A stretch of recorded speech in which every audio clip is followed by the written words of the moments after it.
The email arrived late at night, too late for me to ignore. I had been scrolling through articles and news reports, diving into unsolved true crime cases, trying to chase the adrenaline rush of an unsolved mystery when I saw it. The subject line read, "The Hinterkaifeck Files. Lost evidence recovered." I clicked the message without hesitation, my fingers already trembling. The Hinterkaifeck Murders had always captivated me. 6 members of the Gruber family slaughtered in 1922, in their remote farmhouse in rural Germany. Despite decades of investigation, the case had remained unsolved. Theories ranged from the involvement of a local handyman to whispers about family secrets, cults, and even hauntings. It was a perfect storm of horror and intrigue, and I had become obsessed with it years ago. This email was like a forbidden key to a door I had been trying to open. The message itself was simple. "We found something that was lost in the archives. The truth has always been here. Attached are the files you've been seeking." Attached. My heart raced. I clicked the download link, my mind already racing through possibilities. What could be in these files that had been hidden for so long? The files opened with a series of photographs, crime scene photos, but they were unlike anything I had ever seen. These images weren't part of the public release, nor had they ever been shown in any documentary or book. They were raw, unfiltered, and deeply disturbing. The first photo showed the main room of the farmhouse, bathed in soft moonlight. The shadows stretched long across the wooden floor, but it was what lay on the ground that made my stomach drop. There were odd markings near the hearth, strange, almost ritualistic symbols that looked freshly carved into the floorboards. Beside them lay a small bundle of objects. A knife with dried blood on the handle, a broken watch, and a rusted key. They seemed out of place, as if they had been deliberately positioned. The markings, the scattered items, none of it made sense. The second photo was even worse. It showed the staircase leading to the second floor, but in the corner of the frame, something caught my eye. It was faint, almost like a shadow, but it was clearly a figure. A person or something else huddled near the top of the stairs. It was impossible to make out details, but the chill it sent down my spine was undeniable. I enlarged the photo, hoping for clarity, but all I could see was the faint outline of something or someone that didn't belong. Then, there was a third photo, this one showing the snow-covered path leading away from the farmhouse. It wasn't a wide-angle shot of the whole scene, but instead, it zoomed in on a set of footprints. The prints were deeply etched into the snow, but there was something unsettling about them. They started at the farmhouse, but there were no prints leading away, just the eerie trail leading back to the house. I sat back in my chair, feeling my pulse quicken. These photographs raised more questions than they answered. How had they stayed hidden all these years? Why had these specific details been kept from the public? The strange markings, the shadowy figure, and the unexplained footprints. This wasn't just a murder scene. There was something more. I scrolled through the email, looking for any hint of the sender's identity, but it was anonymous. No name, no return address. The only clue was a set of coordinates at the bottom of the message, a location deep in the Bavarian countryside, not far from the site of the original Hinterkaifeck farmhouse. The coordinates led to a small abandoned barn. I wasn't sure why, but I knew that the next step in this investigation would have to be there. I immediately opened a new tab and began searching for more information on Hinterkaifeck. The story was infamous. 6 members of the Gruber family, Andreas, his wife, Kazilia, their daughter Victoria, her 2 children, and the maid, were brutally murdered over several days.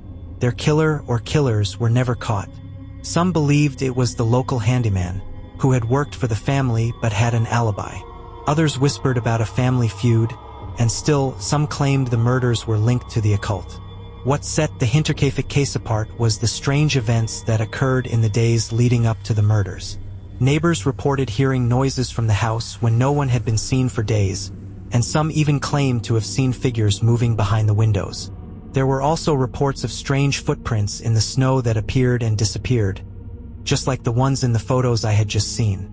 But this email, the files, it felt like someone was trying to tell me something. It wasn't just about the murders. It was about something deeper.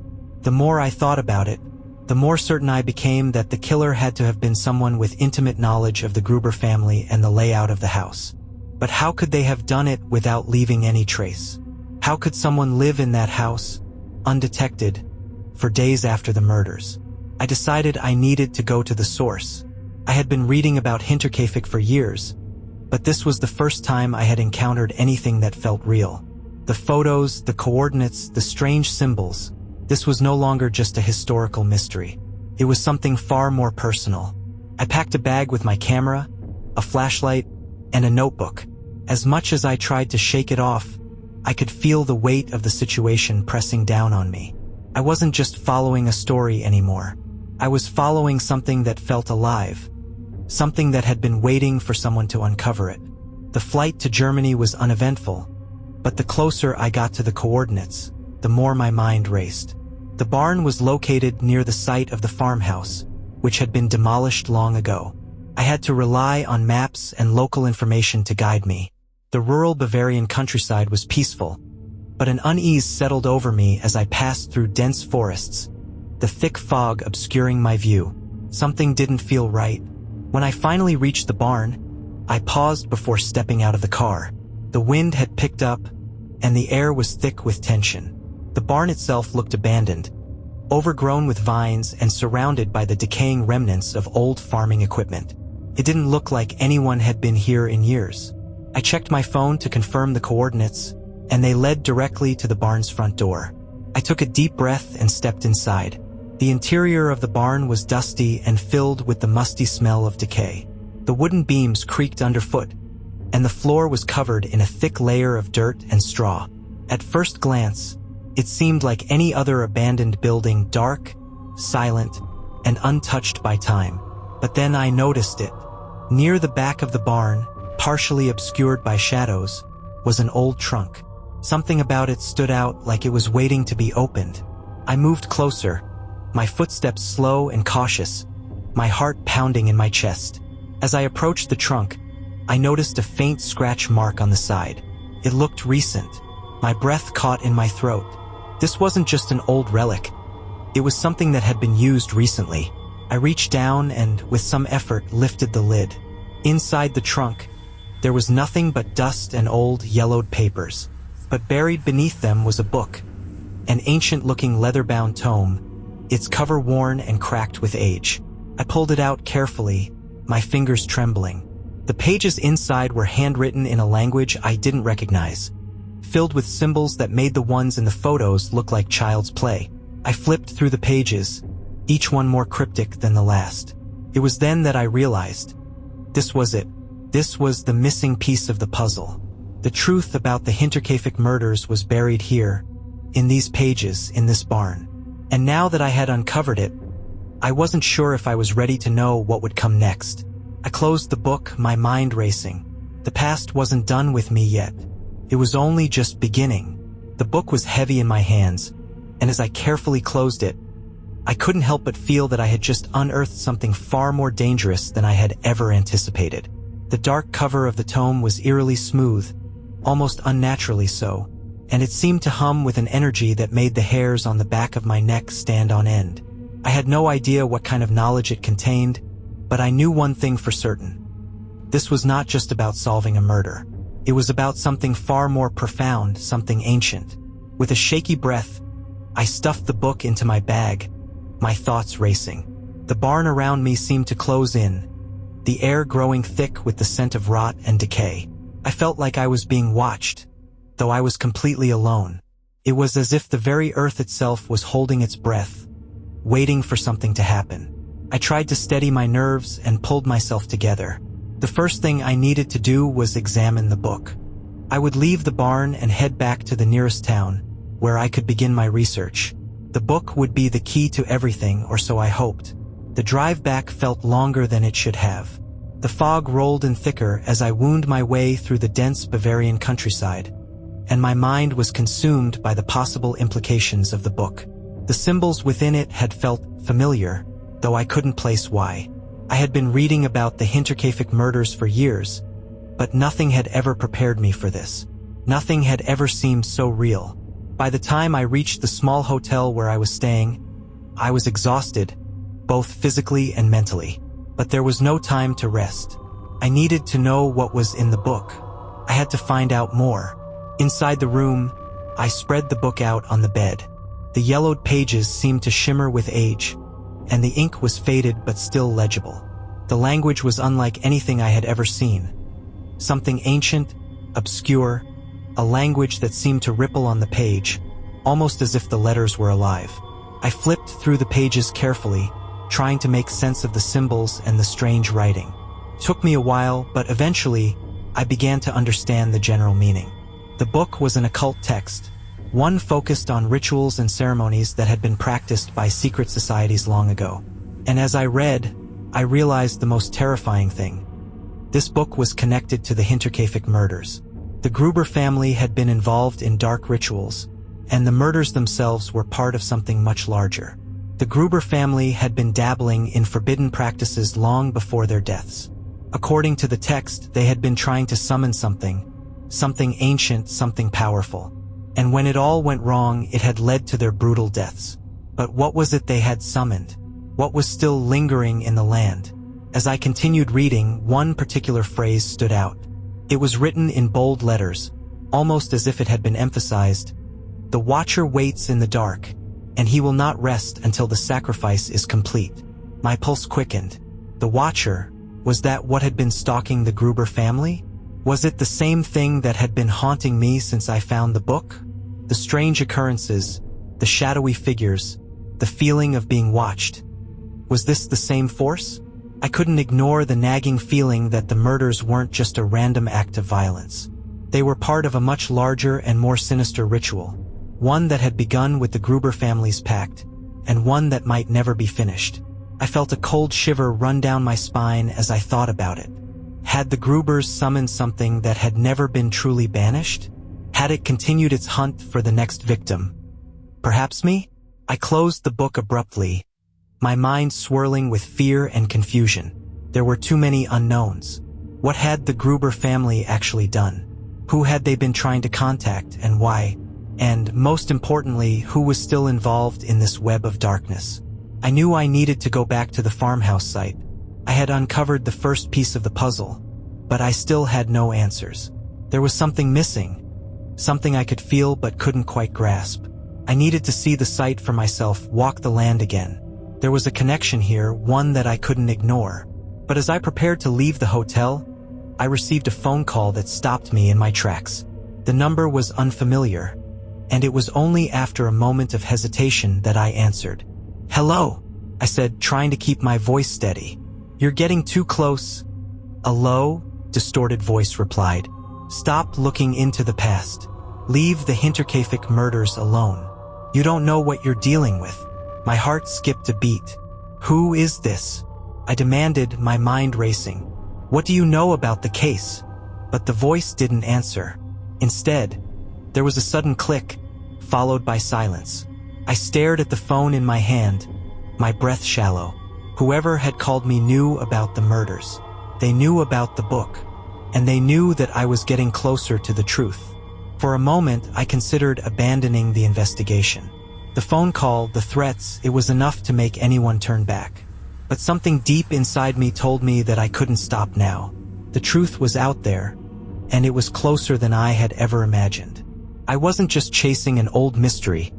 I was chasing something alive, something that wanted to stay hidden, and I couldn't walk away. I packed my things quickly, my resolve hardening. The phone call was a warning, one that I would not heed. I had to return to the farmhouse site. There were more secrets buried there, waiting to be uncovered. As I drove through the night, the air around me seemed to grow colder, and the road became more desolate. The journey felt longer than it should have, but my determination kept me going. When I arrived at the site, the fog had rolled in thick again, enveloping the land in a haunting, ghostly glow. The place was quiet, too quiet. The only sound was the crunch of my boots in the snow as I stepped out of the car. I walked slowly toward the location of the farmhouse, the weight of the knowledge I had uncovered pressing heavily on my shoulders. The place was abandoned, desolate, a mere shadow of what it once was. But there was something here, a presence, an energy that seemed to vibrate in the air. I set up my camera and began to document the area, snapping photos of the empty land. The cold wind howled around me, the trees groaning under its force. But I couldn't shake the feeling that I was not alone. As I moved deeper into the site, I began to notice strange markings on the ground, half buried beneath the snow. Symbols. The same symbols from the book. My heart raced as I crouched down to examine them. The markings were fresh, recently made, someone had been here and they had left a message. But who? And why? Then, without warning, I heard the unmistakable sound of footsteps in the snow behind me. I turned, my breath catching in my throat. But there was no one there. I felt the cold grip of fear seize my chest.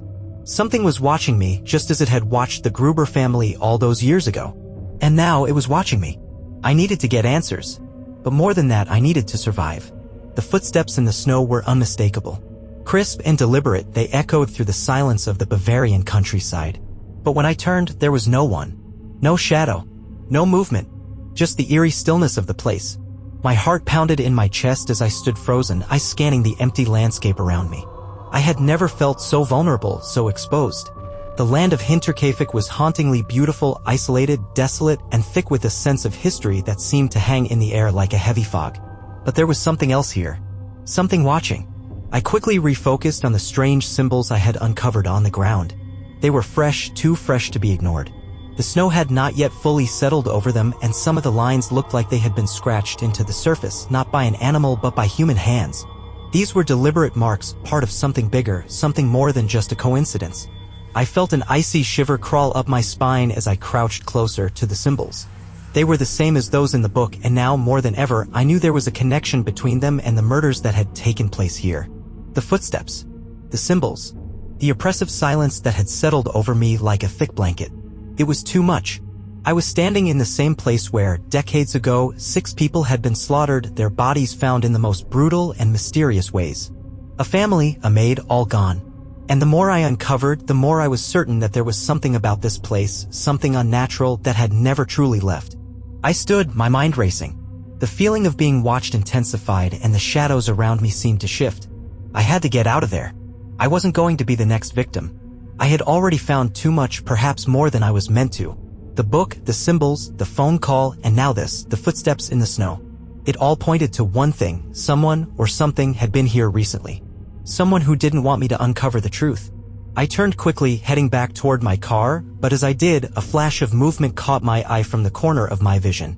I spun around, expecting to see someone standing behind me, but the ground was empty. No one was there. I felt my pulse quicken, my body stiffening with anxiety. The paranoia set in. Was I being followed? I looked around again, scanning the landscape for any sign of life. But there was nothing. The fog had thickened and the world seemed to close in on me, making me feel smaller and more isolated by the second. I reached my car and fumbled with the keys, my hands shaking. As I drove away from the site, I couldn't shake the feeling that I was being pursued. Every rearview glance, every rustle of the trees, every gust of wind, each one felt like a warning. Whoever or whatever was watching me had been doing so for far longer than I had realized. I wasn't just investigating a cold case anymore. I was part of it. The next morning, I woke up with a sense of dread that I couldn't shake. The sun was barely peeking through the fog, casting a pale, cold light across the room. I sat up slowly, the events of the previous day replaying in my mind like a nightmare I couldn't escape. The phone call, the symbols, the footsteps, the way the land seemed to swallow me whole. I couldn't stop thinking about what I had found in that barn, the book, the ancient rituals, the warnings of something lingering just beneath the surface. I grabbed my phone and checked my messages. There was a single notification from the unknown number that had called me the night before. A new message. I hesitated, my fingers trembling slightly as I opened it. You think you've found the answers, but you're only scratching the surface. The Watcher has been here for far longer than you can imagine. Stop digging. Leave Hinterkaifeck alone. The message sent a chill through me and I felt my breath catch. This wasn't just an empty threat. The tone was too personal, too urgent. Whoever was sending these messages knew exactly what I was doing and was determined to stop me from uncovering more. I leaned back in my chair, my mind swirling with confusion and fear. This wasn't just about uncovering a murder mystery, it was about something much larger, something that had been buried here for generations. And now I was being pulled into it. I could feel it in my bones. The connection between the Gruber family, the occult rituals, the unexplained happenings, it was all tied together, and I was getting closer to uncovering it. But at what cost? I couldn't back down. I had come too far. The answers were within my reach. But the closer I got to the truth, the more dangerous this became. And the more I felt the presence of something watching me from the darkness, waiting for me to make my next move. I had no choice but to continue. I spent the rest of the morning researching everything I could about the occult and secret societies that might have ties to the Hinterkaifeck case. I pored over old articles, archived interviews, and obscure documents that hadn't seen the light of day for decades. It was clear that the Gruber family was more than just a family involved in a tragic murder. They had been part of something much darker. And it seemed that someone had been manipulating their lives for years. One name kept appearing in my research, Egon Welling. He had been a local historian obsessed with ancient rituals, secret societies, and the occult. According to some of the articles, he had spent years studying the Hinterkaifeck case, but had mysteriously disappeared shortly after publishing a controversial book about the murders. Some believed he had gotten too close to the truth, while others whispered that he had gone mad. I had to find out more about him. I contacted the local library and managed to track down a copy of his book. It was a rare find, but it was worth the effort.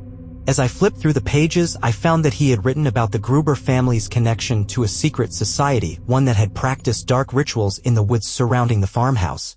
The rituals, he claimed, were designed to summon something ancient, something that had been waiting for a long time to be released.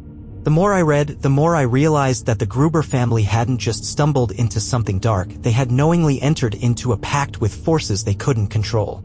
And the murders? They weren't the result of a family dispute or a random act of violence. They were the tragic outcome of a ritual gone horribly wrong. But as I read the final chapters of Welling's book, one line stuck with me: the Watcher is never far away. He waits for those who seek the truth. And when the truth is uncovered, he comes for those who dare to look. The hairs on the back of my neck stood up. The Watcher. I had been feeling it, the sense that I was being followed, that someone or something was always there, watching me. But now I realized it wasn't just a feeling. It was real. Whoever or whatever had been watching the Gruber family had been watching me too. And it was only a matter of time before the Watcher would make his move. The message from the unknown sender hung in my mind like a persistent, cold shadow. The Watcher is never far away. He waits for those who seek the truth. And when the truth is uncovered, he comes for those who dare to look. I had always known this wasn't going to be easy. But now it was clear I had crossed a line. The supernatural forces tied to the Hinterkaifeck murders weren't just a part of some tragic history, they were alive and they had been waiting for someone to uncover their dark secrets. But I couldn't stop. Not now. Not when I was so close to understanding what had really happened. The more I uncovered, the more I realized how deeply the Gruber family's fate was intertwined with forces far beyond their understanding. I couldn't help but wonder how far this conspiracy reached. There were whispers of ancient cults, forgotten rituals, and secret societies with deep roots in the land. These were not just local legends or myths. They were truths buried beneath the bloodstained soil of Hinterkaifeck. And I was digging them up. I needed to find more information, and there was one place I hadn't yet searched: the local community. There had to be someone who had witnessed something, someone who might have seen something the police had missed, something that could tie everything together. I remembered a name from my research, a woman who had been rumored to be the last person to see the Gruber family alive. Her name was Margaret, and she had been a neighbor of the Grubers. According to the old police reports, she was the one who had last spoken to the family before the murders.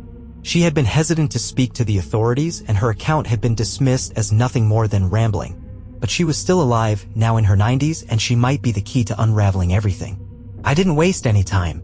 I drove to the small village where Margaret had lived for most of her life. The town was quiet, with only a few people walking along the cobblestone streets, carrying on with their daily routines. It felt like any other small German town, peaceful, unassuming. But as I walked through the streets, I couldn't shake the feeling that I was being watched.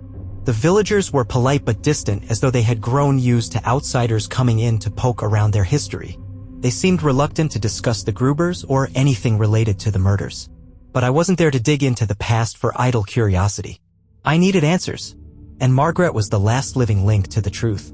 I found her house on the outskirts of the village, nestled behind a garden that had long since withered under neglect. The shutters on the windows were drawn tightly shut, and the house itself seemed to sag with age. The air around it felt heavy, as though it carried the weight of secrets that had been buried for far too long. I knocked gently on the door, but there was no answer. I hesitated, wondering if perhaps I had made a mistake. But then, from inside the house, I heard a faint rustling. The door creaked open, revealing an elderly woman with thinning hair and deep lines etched into her face. Her eyes were sharp, though, and they studied me carefully. "Yes," she asked, her voice faint but clear. I introduced myself and explained the purpose of my visit. I mentioned the Hinterkaifeck murders, and her expression immediately hardened. She didn't invite me in, but she didn't turn me away either. Instead, she studied me for a long moment, as if weighing whether to trust me. Finally, she spoke. "Come in," she said, her voice tinged with reluctance. "But don't expect easy answers." I stepped inside, and the air in the house felt thick with the weight of years gone by. The walls were adorned with old photographs, some of which featured a younger Margaret standing with the Gruber family. Her eyes seemed distant, lost in the past, but there was something about her demeanor that told me she knew more than she was letting on. We sat at the small kitchen table, the smell of stale bread and herbs filling the air. Margaret stared at me for a long time before she spoke again, her voice low. "You want to know what happened to the Grubers, don't you?" she asked. I nodded, leaning forward. "I've lived with that night in my head for so many years," she continued, her voice shaking slightly. "But what happened there, it wasn't just a tragedy. It was something much darker. Something that still lingers." She paused for a long time, as if gathering the strength to continue. I said nothing, knowing that any interruption might cause her to shut down entirely. "They weren't the first," she said, her voice dropping to a whisper. "The Grubers weren't the first to feel it. The land, it has always been cursed. My father told me stories when I was young, stories about the things that had happened in that place long before the Grubers ever lived there. It was never just a house, it was a site of something ancient. Something that shouldn't be disturbed." I felt a cold knot tighten in my stomach. Margaret wasn't just talking about the murders. She was talking about something far older, far darker than anything I had ever imagined. "Tell me," I urged, my voice barely above a whisper. Margaret shook her head. "No one will believe you. No one ever has. The Grubers made a mistake. They thought they could control it. They thought they could summon what had been buried in that land. But they were wrong." "Summon what?" I asked, my voice trembling. She looked directly at me, her eyes filled with a sorrowful understanding. "The Watcher," she said softly. "The one who waits. They summoned him." My heart seemed to stop for a moment. The Watcher. The same figure that had haunted me from the beginning, the one that had been watching the Grubers and now, it seemed, was watching me. Margaret's hands shook as she reached for a small wooden box on the table. She opened it slowly, revealing a collection of small, worn objects, old coins, stones with strange carvings, and a faded photograph. She pushed the box toward me. "Take them," she said, her voice urgent. "These belong to the Grubers. They were part of the ritual. You need to understand. The Watcher isn't just a ghost. He's a force. And once you've seen him, once you've uncovered what was hidden, he will come for you." I stared at the items in the box, my mind racing. The pieces were all falling into place. The Watcher, the rituals, the strange symbols, the sense of being followed. It was all part of something much larger, something that had been lurking in the shadows, waiting for someone to find it. But now the truth was clear. I had already crossed a line, and there was no going back. I sat there in Margaret's small kitchen, staring at the box she had placed in front of me, the weight of the objects inside pressing down on me like a leaden weight. The coins, the stones with strange carvings, the faded photograph, all of it felt wrong. Each item seemed to hum with an energy I couldn't quite understand, as if they were holding secrets too dangerous to be exposed. Margaret had fallen silent, watching me closely, her eyes flickering with both fear and sorrow. She knew what this meant. She knew what I had uncovered, and she seemed to understand the gravity of the situation better than anyone. She had lived with this knowledge for decades, and now I was caught in the same web of dark truths that had entangled the Gruber family. "What is this?" I finally asked, my voice barely above a whisper. The unease gnawed at me, and my hands trembled as I reached toward the box. "What exactly did the Grubers summon? And why is it still here?" Margaret's gaze turned distant, and she took a slow breath before speaking again. "The Grubers thought they could control it. They thought they could summon something that had been lying dormant for centuries, something that had been waiting in the dark. But they didn't know what they were dealing with. They never understood the true power of what they were playing with." I glanced down at the items in the box again, my fingers hovering just above the strange stones. I could feel an odd, almost magnetic pull from them, but I hesitated before touching them. "The Watcher," I said, almost to myself. "You said they summoned the Watcher. Who or what is he?" Margaret's eyes grew darker as she leaned forward, her voice dropping to a near whisper. "He's not just a spirit, not just a ghost. He's something older, something far more dangerous. Something tied to the land itself. She paused, her eyes flicking toward the window as though checking to see if anyone was listening. Then she continued, her voice low and strained. The Watcher is a force that feeds on fear, on chaos. He's been here long before the Grubers. Long before even my family. I felt the blood drain from my face. What was she saying? What could she possibly mean? I leaned in, urging her to continue. He's not a human, not a ghost, she went on, almost as if she were speaking to herself now, her eyes distant. He's a manifestation of the land's curses, the things buried deep beneath it. The Grubers weren't the first to disturb it. Many have tried and many have failed. It's not a creature that can be fought, and it's not something that can be reasoned with. I swallowed hard, trying to make sense of her words. But what does he want? Why is he still haunting this place? Because he feeds off of those who seek the truth, Margaret replied, her voice trembling. He's been watching you ever since you started looking into the Grubers. He's been watching anyone who dares to uncover the secrets that have been buried here for so long. I felt the hairs on the back of my neck rise and my heart pounded harder. My mind raced, trying to connect all the dots. The strange phone calls, the cold presence I had felt while at the farmhouse site, the footsteps in the snow, it was all beginning to make sense now, but it was more terrifying than I could have ever imagined. I looked at the photograph that Margaret had left in the box. It was old and tattered, the edges curling with age. It was a picture of the Gruber family taken before the murders. But the thing that stood out the most was the shadowy figure standing behind them, barely visible but unmistakable. It was a tall shape, almost human, but something about it felt wrong. Its form seemed to shift and warp as though it was caught between two worlds, neither fully real nor completely imaginary. I took a deep breath, my fingers trembling as I picked up the photograph. I had seen this figure before in the grainy video clip I had received from the anonymous source, the one that showed the Gruber farmhouse on the night of the murders. It had been there, too, lurking in the shadows, its presence barely perceptible. This figure, I whispered. Is this the Watcher? Margaret nodded slowly, her eyes darkening. Yes. That's him. The Watcher. He's not bound by time. He exists in the spaces between what we see, in the cracks where reality breaks. And once you've seen him, once you've uncovered the truth, he'll come for you. I felt the weight of her words settle over me like a suffocating blanket. It was too late to turn back. The Watcher had already marked me. He had been watching me since I first began this investigation, and now I was in his grasp. There was no escaping him. I placed the photograph down gently, my mind racing. I needed to understand more. What had the Grubers done to bring this entity into their lives? What kind of ritual could summon such a thing? Margaret must have sensed the question forming in my mind because she spoke again, her voice shaky but urgent. They didn't mean for it to happen, she said, her eyes filled with regret. They thought they could control him. They thought they could make a pact, but the Watcher cannot be controlled. He is ancient, older than any of us. And once the Grubers started the ritual, once they made the offering, they sealed their fate. What kind of offering? I asked, my voice barely above a whisper. Margaret's face twisted in pain. Blood, she replied.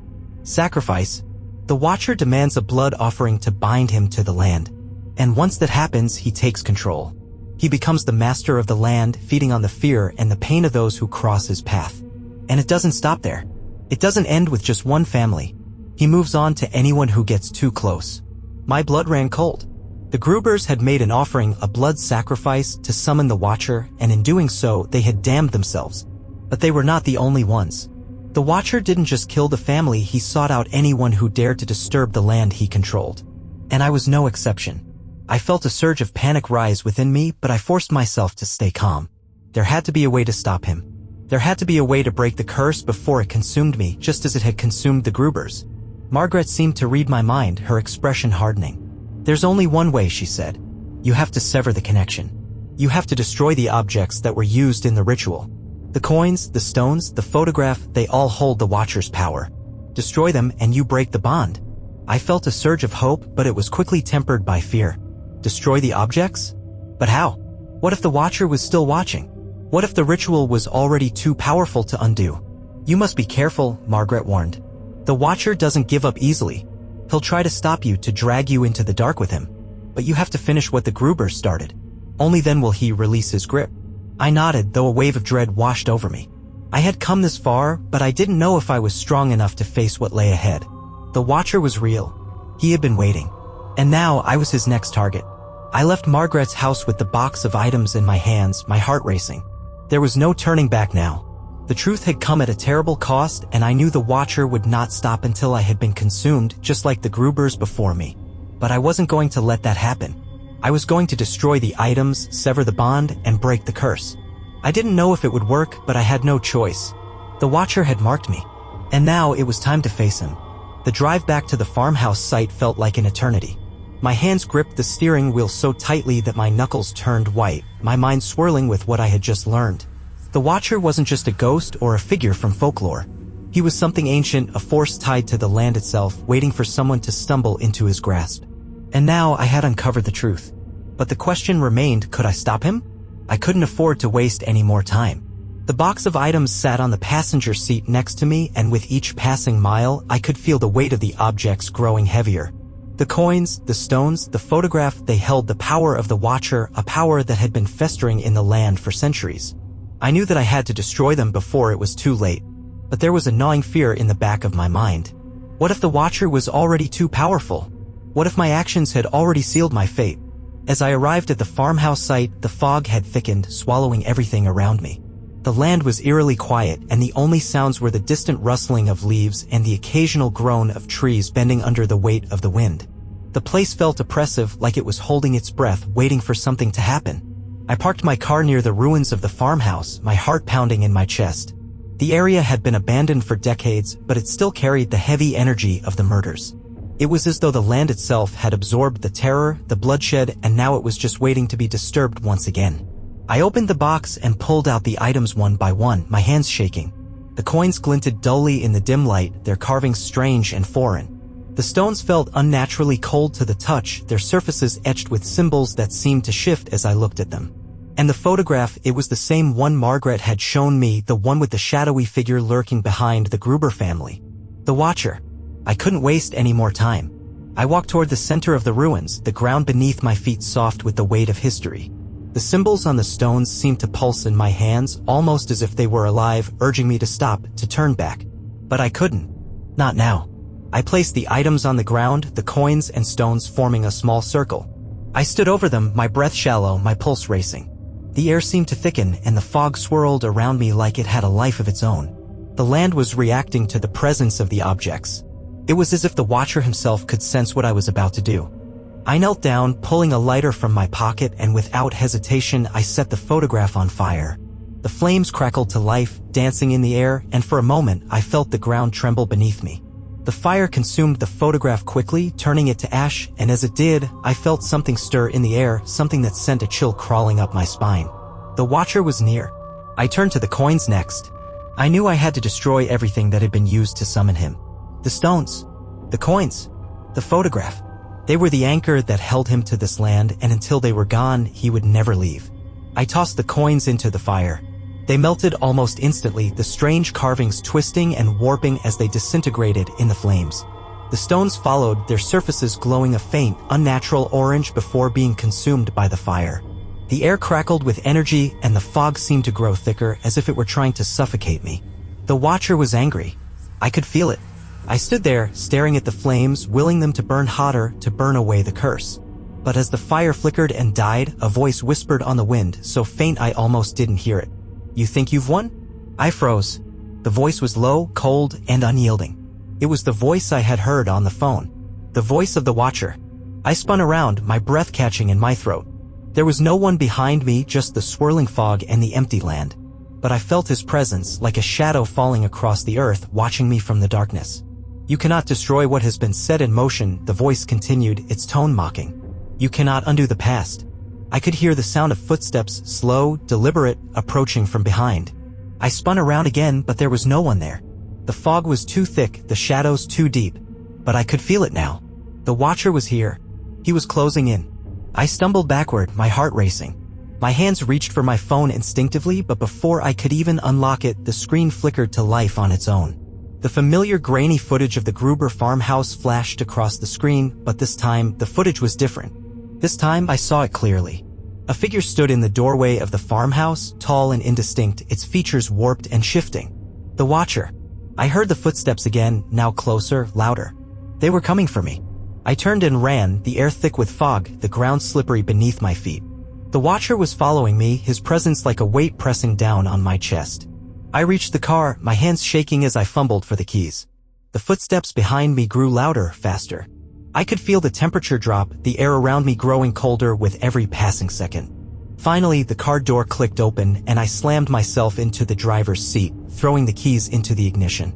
The engine roared to life and I slammed my foot on the gas, tearing down the narrow road, away from the farmhouse, away from the watcher. But as I sped down the road, I couldn't shake the feeling that he was still there, that he was still watching me. The fog seemed to close in around me and the world felt distorted, as if reality itself was beginning to fray at the edges. I glanced in the rearview mirror, half expecting to see the shadowy figure looming behind me. But there was nothing. Just the empty road, the fog, and the remnants of the land that had cursed the Gruber family.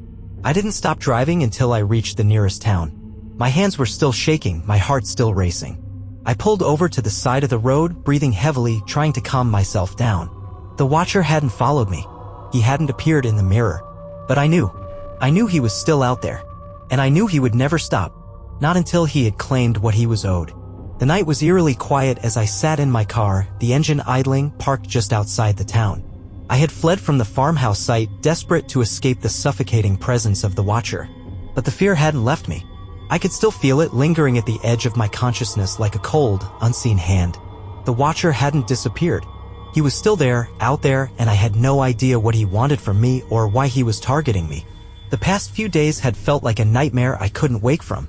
The truth I had uncovered, the Gruber's involvement in a dark ritual, the ancient force they had unleashed, and the Watcher's thirst for those who dared to uncover it was more terrifying than I had ever imagined. But as I sat there in the car, I realized something crucial. There was still a piece of the puzzle missing. Something that I hadn't discovered yet, something that could change everything. I couldn't shake the feeling that there was more to the story. More to the Watcher. More to the Gruber's curse. And I knew I needed to find it. I pulled out my phone and began to search through my notes. The research I had done on Egon Welling, the historian, had led me to some unsettling findings. His book had hinted at something important, something buried in the archives, something that had been hidden deliberately, perhaps even by the authorities. Welling had spoken about a missing file, a document that had never been included in any of the official investigations into the murders. He had called it the missing link, a piece of evidence that could explain everything. Welling had written that he had seen it before he disappeared, but no one else had ever found it. I had to know what that file contained. I started making calls. I reached out to local archivists, historians, and anyone who might have information about Welling's research. But every lead I followed seemed to dead end. No one knew where the file was. Some even denied its existence. The more I dug, the more I realized that someone powerful, had gone to great lengths to ensure that the truth would remain buried. The morning light began to creep through the cracks in the sky as I drove to the last place I had left to check, the town's historical society. It was a small, nondescript building on the edge of town, tucked away behind a grove of trees. I had called ahead, but they had seemed hesitant, even reluctant to speak with me. Still, I couldn't back down now. I had to find that file. When I arrived, the building appeared quiet, almost deserted. The faded sign hung loosely on the door, and the windows were covered with thick curtains. I could see the faint silhouette of someone moving inside, but the doors remained locked. I knocked once, twice. There was no response. Frustrated, I checked my phone for the address once again. This was the place. The phone number was listed as well. I called again, my patience wearing thin. But then, through the small window, I saw a figure approach the door. It was an older man, his features weathered by age but sharp with curiosity. He looked at me through the glass, and after a long moment, he unlocked the door and let me in. "You're the one looking into the Hinterkaifeck case?" His voice was gravelly, his eyes flickering with a mix of suspicion and wariness. I nodded. "Yes, I've been researching it for some time now. I need to see the files on Egon Welling. Specifically, I'm looking for a document he mentioned in his book, The Missing Link." The man stiffened at the mention of Welling's name. For a moment he said nothing, just stared at me. Then, with a sigh, he stepped back, gesturing for me to follow him. "This way," he muttered. We walked through the dark, cluttered hallways of the Historical Society, past rows of old bookshelves filled with dusty records. The air inside smelled like paper and mildew, and the faint hum of a distant fan was the only sound that broke the silence. Finally, the man stopped at a wooden filing cabinet near the back of the room. He opened the drawer slowly, carefully pulling out a manila folder that seemed older than the building itself. He set it on the table in front of me, his hands shaking slightly. "This," he said, his voice quiet, "is all we have left." The rest of his work was destroyed. I reached for the folder, my fingers trembling. The weight of it seemed heavy with the history it held, with the answers it might contain. I opened it slowly, revealing a stack of yellowing papers. At the top of the stack was a handwritten note in Welling scrawl. "The truth is closer than you think. The Watcher is not just a legend, but a force, a being tied to the land, to the curse. The Grubers were only the beginning, and those who follow will be dragged into the darkness that has been buried here for centuries. If you seek the truth, know this, you are not alone." I read the note again, my mind racing. The Watcher wasn't just a force tied to the land, it was a being, a living entity that had been connected to the land for centuries. Welling had known this, and it seemed that he had also known the danger of uncovering the truth. That was why his research had been destroyed. But the note didn't explain everything. It was a warning, yes, but there had to be more. I flipped through the pages, scanning each one for clues. As I did, I found something that made my blood run cold. There was a series of photographs, grainy and distorted, showing the Gruber farmhouse in the days before the murders. But what made them different was the figure in the background of each photo, always standing in the shadows, watching. The Watcher. But in one photograph there was something new. A man standing next to the Watcher. He was tall, his face obscured by shadows, but the distinct outline of a badge was visible on his jacket. A police badge. I felt a chill spread through my body. A police officer. Had the Gruber's murder been covered up? Had the authorities known about the dark forces at play here? I continued flipping through the pages, but the answer wasn't in the photographs. It was in the final document, a journal entry from Welling's final days written in his shaky handwriting. The Watcher is not only a force tied to the land. He is part of something much larger, an ancient order, an underground network of individuals who have been controlling this land for generations. The Grubers were not the first to be sacrificed. They were part of a much larger plan. The Watcher was only the beginning, and I fear I am too late to stop what has already been set into motion. I felt a cold weight settle in my stomach. The Watcher was part of something much larger than I could have imagined, an ancient order, a network that had been operating for centuries, using the land and the curse to control those who came too close. This wasn't just about the Grubers anymore. This was a conspiracy, one that had survived through the ages, hidden beneath layers of lies and silence. I looked up from the documents, my mind reeling. The Historical Society's archivist was watching me intently, his eyes filled with a mixture of fear and regret. "You understand now, don't you?" he asked quietly. "What you've uncovered, it's bigger than just you. The Watcher doesn't let go once he has you. And now you're part of it." I stood there in the dim light of the Historical Society, the weight of the truth crashing down on me. The Watcher was part of a larger, darker network, one that had been controlling this land for centuries. The Grubers had been the latest victims in a long line of sacrifices. And now it seemed I was the next one. I left the Historical Society with the missing link in my hands, but a heavy sense of dread clung to me like a suffocating fog. The truth, the one I had sought for so long, had become something more dangerous than I could ever have anticipated. The Watcher wasn't just a haunting spirit or a cursed entity tied to the land. He was part of a much larger and far darker organization, an ancient order that had been controlling this land for generations. The realization had settled over me like a cold weight in my chest, and I couldn't shake the nagging fear that I was too far gone. There was no turning back now. The Watcher had marked me. The moment I uncovered the truth, I had become part of the curse that had trapped the Gruber family and countless others before me. As I drove back to my hotel, the streets seemed to close in around me, the darkness thickening with each passing mile.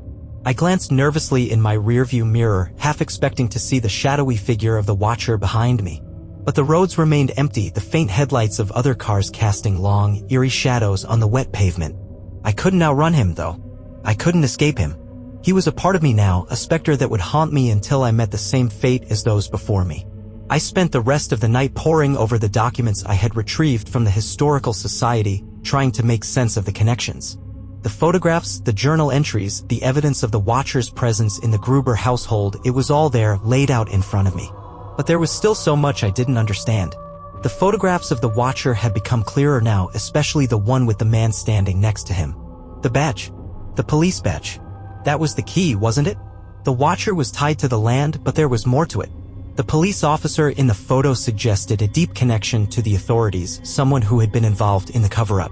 I sat back in the chair, staring at the blurry image of the badge. The realization hit me like a punch to the gut. The Watcher wasn't just tied to the land. He was tied to an entire network, a network that spanned generations. And now the question was clear: who else was involved in this network? I had to find out more. I had to find the people who had been manipulating the Grubers, who had been covering up the murders and the dark forces at play. But as I made plans to continue my investigation, I was struck by a horrifying thought. What if the network still existed? What if there were people even now watching me, waiting for me to uncover something I wasn't supposed to? I tried to shake the feeling, but it wouldn't go away. I couldn't help but feel that my every move was being tracked. The Watcher's presence loomed over me like a dark cloud, and the thought of going back to the farmhouse site, the very place where the curse had been born, was too terrifying to even consider. But I had no choice. I had to face him. If I didn't confront the Watcher, if I didn't break the curse, I would never escape this nightmare. And I didn't know how much longer I could survive with the constant sense of being watched, with the fear tightening its grip on me. The next morning, I made my decision. I would return to the farmhouse site. I drove back, the landscape unchanged, the fog still hanging thick in the air, just as it had the last time I was there. But something was different now. The sense of fear that had gripped me before had intensified. I couldn't ignore it any longer. The Watcher was close. He had always been close. And now I had to face him. As I approached the site, I saw something that made my heart stop. There, standing at the edge of the ruins, was a figure. A tall, dark figure, barely visible in the mist. It was too far away to make out any details, but I knew instinctively that it was him. The Watcher. I slammed on the brakes, my heart racing, but the figure didn't move. It just stood there, watching me, waiting. I tried to take a deep breath to calm myself, but it was impossible. The figure hadn't even flinched, as if he knew I couldn't escape him. I stepped out of the car, my legs trembling beneath me, and made my way toward the ruins. Each step felt like it took me deeper into the nightmare. The fog seemed to swallow me whole, and every sound, every rustle of the wind made my skin crawl. I reached the spot where I had burned the items, and the ground was still cold, the remnants of the fire long gone. I could feel the Watcher's presence more strongly now, a dark weight pressing down on me from all sides. It was as though he was drawing closer with every second, his energy feeding on my fear. Suddenly, a voice broke through the silence, cold and mocking. "You think you can destroy what has been built over centuries?" The voice was low, a whisper that seemed to come from everywhere at once. "You are nothing but a pawn in this game. The Watcher has always been here. And you," the voice paused, its tone shifting. "You will never leave." I spun around, my breath catching in my throat, but there was no one there. The figure had vanished, as if he had never been there at all. The fog had grown thicker, and the land felt even more oppressive, more alive with malevolent energy than before. I didn't wait any longer. I ran back to my car, my heart hammering in my chest. But as I reached the door, I froze. A shadow moved across the road in front of me, large and looming. I turned to see the figure again, this time much closer, too close. His features were indistinct, but his presence was suffocating. He was standing in front of my car now, blocking my way. "You think you can leave?" the voice echoed, coming from the figure itself, "but you can't. You belong to the Watcher now. You always have." The air around me seemed to freeze, and I felt the temperature drop. My breath came out in visible clouds, and I could hear the faintest sound of footsteps behind me, slow, deliberate, closing in. There was no escape. The Watcher had caught me. The game had already been set into motion, and there was nothing left to do but face the consequences. The figure stood motionless in front of my car, its shape dark and formless in the thickening fog. I could feel its presence in my bones, cold and suffocating. The Watcher had been waiting for me, just as he had waited for the Gruber family, for anyone who dared to uncover the secrets buried in this cursed land. I reached for the door handle of my car, my hands trembling, but the figure didn't move. It didn't need to. There was no escape. "Get in the car," the voice said again, and this time it wasn't just a whisper. It echoed in my mind, cold and commanding. "You're already part of this. You've always been part of it." The words hit me like a wave of ice-cold water. I couldn't breathe. My chest tightened and the world around me seemed to spin. My vision blurred, the only clarity being the suffocating presence of the Watcher. There was no doubt anymore, he wasn't just a ghost or an ancient force. He was something more. Something alive. And he had me trapped. I stepped back slowly, trying to distance myself from the figure, but the fog closed in around me and the shadows stretched longer, darker. My mind raced as I tried to think of a way out, but the more I struggled, the more the fear seemed to paralyze me. The Watcher had me in his grip and he wasn't going to let go. Suddenly, the figure shifted. I saw something in its hands, an old, worn camera. My heart stopped. The figure was holding the same camera that had been used to document the Gruber family's last days, the same one that had captured the photographs of the Watcher in the background. The camera had been there, watching, just as I was now being watched. "You're the last viewer," the figure said, its voice colder now, more certain. "The last one to uncover the truth. And now, the game is over." I backed up further, my breath shallow, my mind spinning. The Watcher's words echoed in my mind, the last viewer. The last viewer? What did that mean? Was I the last person to uncover the truth about the Grubers? The Watcher wasn't just an entity tied to the land, he was part of something bigger, something that had been orchestrated for years. The Grubers had been the first victims, but I was the last. The camera's lens turned slowly, almost deliberately, as if it had a life of its own. My eyes locked on it, my heart racing. I knew what would happen next. The Watcher had been filming everything, every moment of fear, every step I took. And now he was capturing my final moments. The fog around me seemed to pulse, the shadows shifting and flickering. I heard footsteps again, slow and deliberate, closing in on me from all directions. I spun around, but there was no one. Just the fog. Just the Watcher. A feeling of despair washed over me. I had uncovered the truth, but it had come at a price. The Watcher had been waiting for someone to find the missing link, to unravel the conspiracy that tied the Gruber's deaths to the land. And now that I had found it, there was no escape. But just as I felt the weight of the darkness pressing down on me, I remembered something. The last page in Welling's journal, the part about breaking the bond, about destroying the objects, about severing the connection between the Watcher and the land. It was my only chance. I looked down at the ground, searching for the remnants of the items I had burned earlier. The photograph, the coins, the stones, they were gone, consumed by the flames. But the bond hadn't been broken. The Watcher was still here. The ritual was still incomplete. I had to finish what the Grubers had started. I had to break the curse. And the only way to do that was to sever the Watcher's connection to the land for good. With trembling hands, I reached into my bag and pulled out the last thing I had left, the remnants of the book, the curse text that had started this nightmare. I held it up, my fingers numb with fear, and began to recite the words written in its pages, the words that would break the bond. The fog around me thickened, swirling like a storm, and the figure stood still, watching me, waiting for me to finish. The land seemed to grow colder, the shadows darker, but I didn't stop. I had to finish this. As the last words left my lips, a deafening silence descended. The air seemed to still, the fog hanging heavy like a shroud. The Watcher's figure flickered as though it were fading in and out of existence. His grip on the land, the curse, was weakening. But just as I thought I had succeeded, the voice of the Watcher broke through the silence, cold and mocking. "You cannot destroy what has already been set in motion," it said. "You can't escape me. No one ever does." The fog swirled violently and the shadows seemed to reach for me, dragging me into the dark.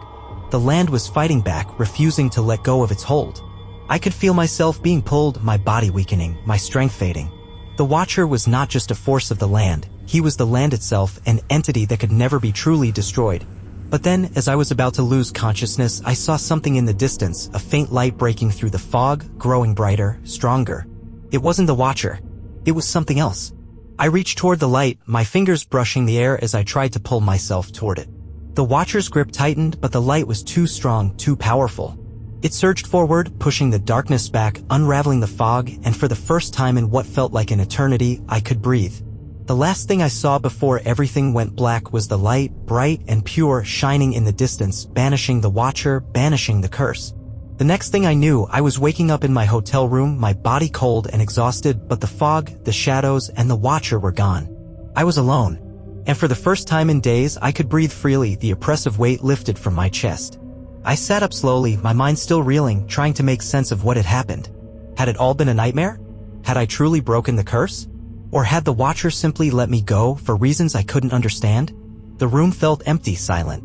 The world outside seemed unchanged, and yet I couldn't shake the feeling that something had shifted, that the land, the Watcher, had left me, at least for now. I stood up and walked to the window, staring out into the gray morning light. The fog had cleared, the sun breaking through the clouds, and everything seemed normal. Quiet. But deep down I knew the truth.